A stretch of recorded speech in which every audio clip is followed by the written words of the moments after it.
खबरों में आगे बढ़ेंगे और बात करेंगे। ऊर्जा मंत्री हीरालाल नागर गुरुवार सुबह बीकानेर पहुंचे, जहां पर उन्होंने बिजली विभाग के संभागीय कार्यालय में बीकानेर जिले की बिजली विभाग से संबंधित बैठक ली।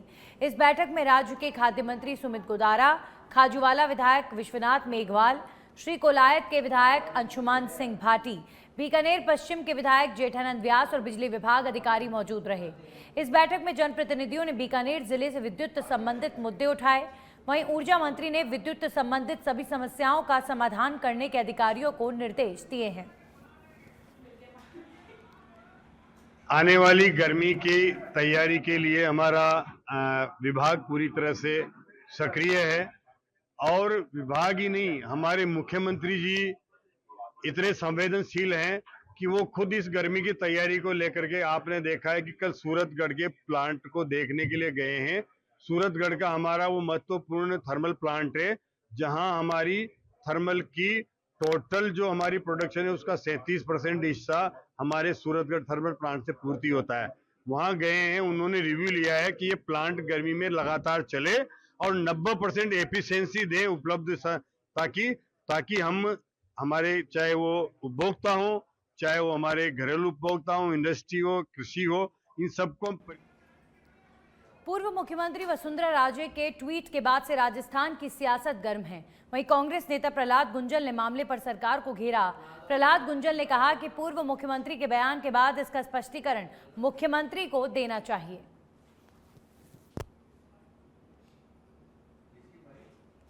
मैं पिछले लंबे समय से कई बार कह चुका हूँ, राजस्थान में सरकार चल रही है, सर्कस चल रहा है। संवेदना नाम की कोई चीज ही नहीं है सरकार में। और जो मुख्यमंत्री है उनको केवल दिल्ली को खुश रखना है और लोगों में भय बनाना है, विकास हो, लोग दुख पावे, कोई सारी चीजों से सुख पावे, कोई ताल्लुकात ही नहीं है। वसुंधरा जी का दर्द तो सच्चाई के रूप में जुबान पर आ गया। अब केंद्र हलचल करके राजस्थान की जनता पर मर्म लगाने की कोशिश करे कि पूर्व मुख्यमंत्री की पीड़ा को गंभीरता से लिया और केंद्र संवेदनशील है, तो क्या सो रही है राजस्थान सरकार? एक पूर्व मुख्यमंत्री को अपना दर्द सार्वजनिक रूप से बयां करना पड़े तो मैं समझता हूं इससे बड़ी लज्जाजनक और अकर्मण्यता की बात इस राजस्थान सरकार के लिए कोई दूसरी हो नहीं सकती। मुख्यमंत्री को नैतिकता के नाते जो कुछ भी अभी तक। खबरों में आगे बढ़ेंगे और बात करेंगे। जयपुर के बस्ती में पेयजल संकट से परेशान ग्रामीणों का आक्रोश फूट पड़ा है। बास्को कस्बे में जलदाय विभाग कार्यालय के बाहर ग्रामीणों ने विरोध प्रदर्शन किया और पानी की समस्या को लेकर मुख्य सड़क पर जाम लगा दिया। ग्रामीणों का कहना है कि पिछले कई दिनों से नियमित जल आपूर्ति नहीं हो रही, जिससे लोगों को भारी परेशानियों का सामना करना पड़ रहा है।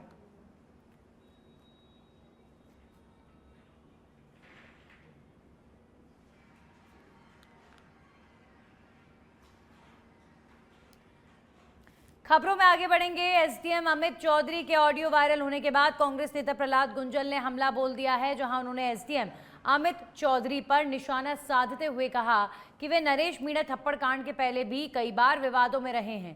साथ ही कहा कि अब जिस तरह पटवारी से अभद्र भाषा का प्रयोग कर गलत काम करने की बात सामने आ रही है, वो कहीं ना कहीं गलत है। ये एसडीएम तो नरेश मीणा के पहले भी विवादों में रहा, मुकदमे दर्ज हुए हैं मारपीट के इसके खिलाफ। और अभी नरेश ने क्या किया? सरकार के पक्ष में हाथ पकड़ पकड़ के जबरदस्ती वोट डलाने का प्रयास कर रहा है। वो तो कानूनी तौर पर उसके खिलाफ कॉग्निजेंस होना चाहिए, निर्वाचन आयोग को लेना चाहिए, कलेक्टर को लेना चाहिए।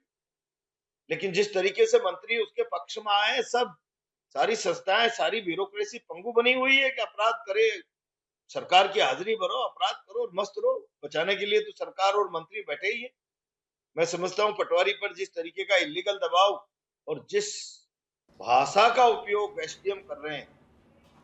वहीं बालोतरा की समदड़ी पुलिस को ऑपरेशन खुलासा के तहत बड़ी सफलता हाथ लगी है। पुलिस ने एक अंतर्राज्यीय नकबजनी गैंग का पर्दाफाश करते हुए 8 आरोपियों को गिरफ्तार किया है। गिरफ्तार किए गए आरोपियों के कब्जे से 63 ग्राम सोना और लगभग 1 किलो चांदी और 2 लाख रुपए नगद बरामद किए गए हैं। आरोपियों ने पाली, जालोर और जोधपुर जिलों में कई चोरी की वारदातें करने की बात को स्वीकार किया है।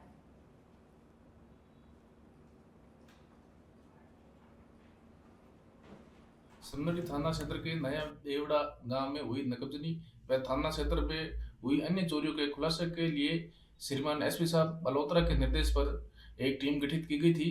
उक्त टीम द्वारा निरंतर मेहनत एवं प्रयास द्वारा लक्ष्मण पटेल सहित गैंग के 8 सदस्यों को गिरफ्तार किया है, जिनसे और भी चोरी और नकदजनी खुलने की संभावना है।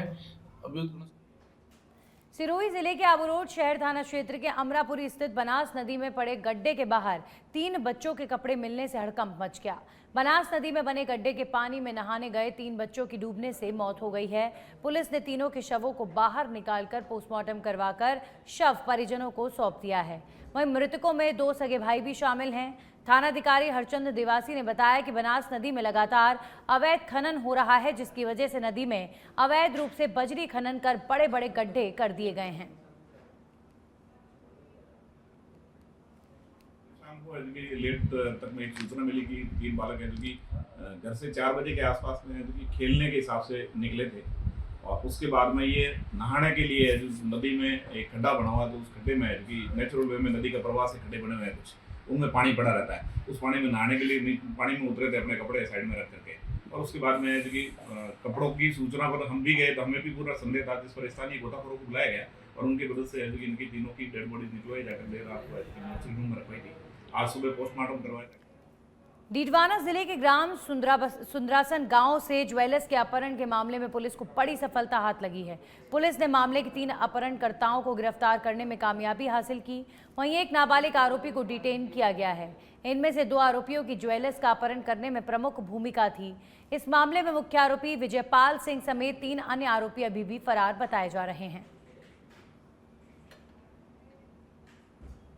दिनांक 4 अप्रैल को थाना मौलासर के गांव सुंदरासन से कैलाश सोनी के 21 वर्षीय पुत्र रजत सोनी का रात्रि 8 बजे करीब अपहरण हुआ था, जिसमें पुलिस ने तत्परता दिखाते हुए जिला चूरू और बीकानेर पुलिस के सहयोग से श्री डूंगरगढ़ से मात्र 5.5 घंटे में बच्चे को मुक्त करवा लिया था। उस प्रकरण में आज हमने 3 जो आरोपी है उनको गिरफ्तार किया है और एक बाल अपचारी को भी डिटेन किया है। 3 जो अपराधी जिनको हमने गिरफ्तार किया, उनमें 2 की एक्टिव भूमिका है जो अपहर्ताओं के साथ थे, और एक जो मनीष नाम का है उसने। तिजारा विधायक बाबा बालकनाथ हनुमानगढ़ दौरे पर रहे। बाबा बालकनाथ ने वक्फ संशोधन विधेयक पर बोलते हुए कहा कि जिनकी राजनीतिक दुकानें बंद हो रही हैं, वे वक्फ संशोधन विधेयक का विरोध कर रहे हैं। आम मुस्लिम विधेयक का विरोध नहीं कर रहा, बल्कि मुस्लिम समाज के माफिया इस विधेयक का विरोध कर रहे हैं। साथ ही पूर्व मुख्यमंत्री वसुंधरा राजे के बयान को लेकर कहा कि वसुंधरा राजे ने अपने विधानसभा में कमियों को देखते हुए अधिकारियों को सचेत किया है।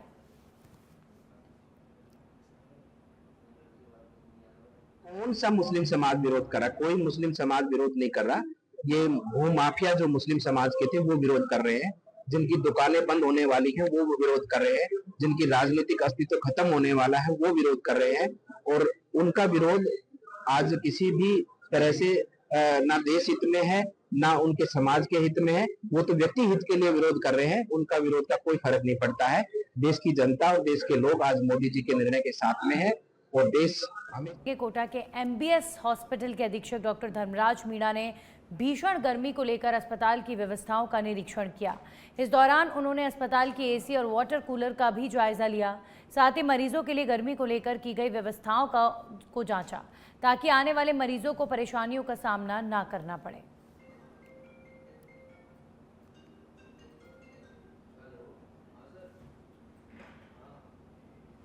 अब खबर झालावाड़ के खानपुर से है, जहां पर सरोला थाना क्षेत्र के बिस्लाई टोल नाके के समीप करंट की चपेट में आने से FRT कर्मी की मौत हो गई। मृतक सांध्या एंड कंपनी में हेल्पर के पद पर कार्य करता था, जो विद्युत ट्रांसफार्मर की LT लाइन पर काम करने के दौरान करंट की चपेट में आ गया, जिससे उसकी मौत हो गई। वहीं सूचना के बाद विधायक सुरेश गुर्जर और खानपुर तहसीलदार इंद्रजीत सिंह चौहान परिजनों से मिलने पहुंचे, जहां विधायक सुरेश गुर्जर ने मृतक के परिजनों को उचित मुआवजा दिलाने का आश्वासन दिया।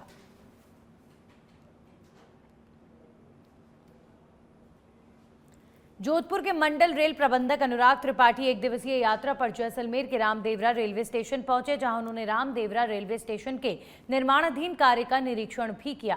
तो वहीं सफाई व्यवस्था, पीने के पानी और शौचालय की उचित व्यवस्था न होने पर अधिकारियों को कड़ी फटकार भी लगाई गई है।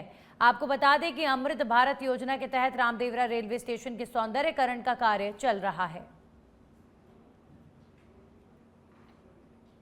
को लेकर कुछ अभ्यावेदन प्राप्त हुए हैं।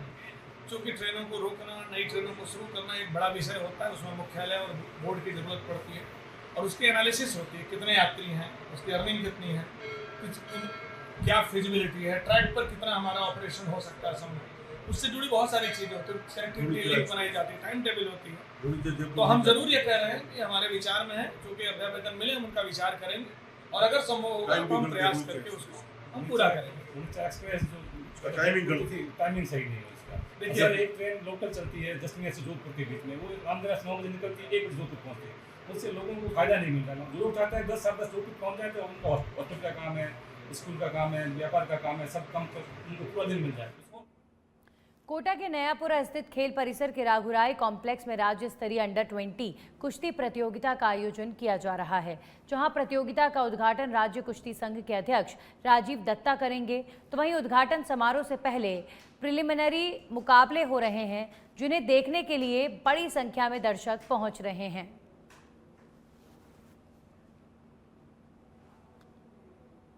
राजस्थान सरकार के राज्य जीएसटी विभाग और institute of chartered accountants of India की ब्यावर ब्रांच के संयुक्त तत्वावधान में टैक्स प्रणाली के डिजिटल होने के साथ ही करदाताओं की सुविधा हेतु 2 महत्वपूर्ण कार्यक्रमों का आयोजन किया गया।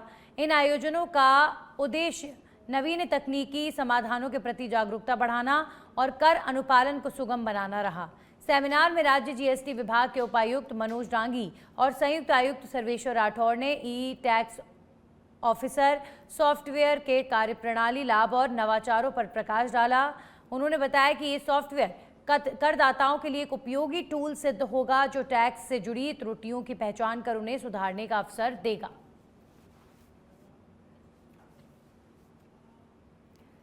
अब खबर खाजूवाला से है, जहां पर गेहूं की फसल में आग लगने का सिलसिला जारी है। 1 पीबी स्थित किसान के खेत में आग लग गई है, जिसमें 11,000 केवी के बिजली तार गिरने से आग लगने का कारण बताया जा रहा है। 2 बीघा गेहूं की फसल जलकर नष्ट हो गई। किसानों ने अपने स्तर पर आग पर काबू पा लिया है। पूगल थाना क्षेत्र के 1 पीबी की यह घटना बताई जा रही है।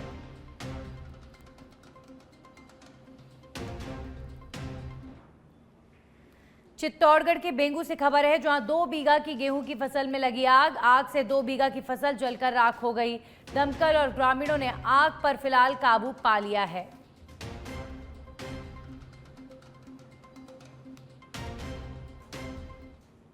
वहीं जोधपुर डीआरएम अनुराग त्रिपाठी पोखरण पहुंचे, जहां पर पूर्व विधायक शैतान सिंह, पूर्व बीजेपी जिला अध्यक्ष जुगल किशोर, पूर्व मंडल अध्यक्ष मुकेश शर्मा ने स्वागत किया। पोखरण रेलवे स्टेशन पर डीआरएम ने सभी व्यवस्थाओं को देखा।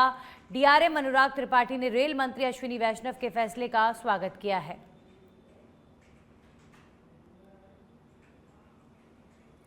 अब खबर जैसलमेर के रामदेवरा से है, जहां पर जिला मंडल रेल प्रबंधक जोधपुर अनुराग त्रिपाठी 1 दिवसीय यात्रा पर रामदेवरा पहुंचे।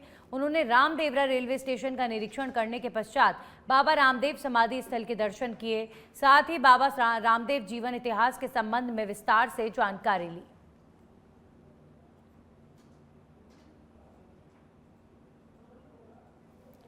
बांसवाड़ा से खबर, बीजेपी नेता के बेटे समेत 3 युवकों का अपहरण। आरोपियों ने बंधक बनाकर की मारपीट, बेल्ट और डंडों से जमकर पिटाई की। मौके पर पहुंची पुलिस को देख भागे अपहरणकर्ता। कोतवाली थाना पुलिस ने मामला दर्ज कर जांच शुरू कर दी है। अंकित नीनामा ने फोन किया तो कॉलेज ग्राउंड में आ जाऊँ करके बुलाया हमारा नूतन ग्राउंड में। इसके बाद वो वहाँ पे आया, फिर हमारे गाड़ियाँ छीन ली, मोबाइल छीन लिया, गाड़ियों में पिटा के ले गए जंगल में उधर। वहाँ ले जाकर मारा हमें, बहुत बेल्ट से मारा, लट से मारा। कितने लोग थे वो लोग?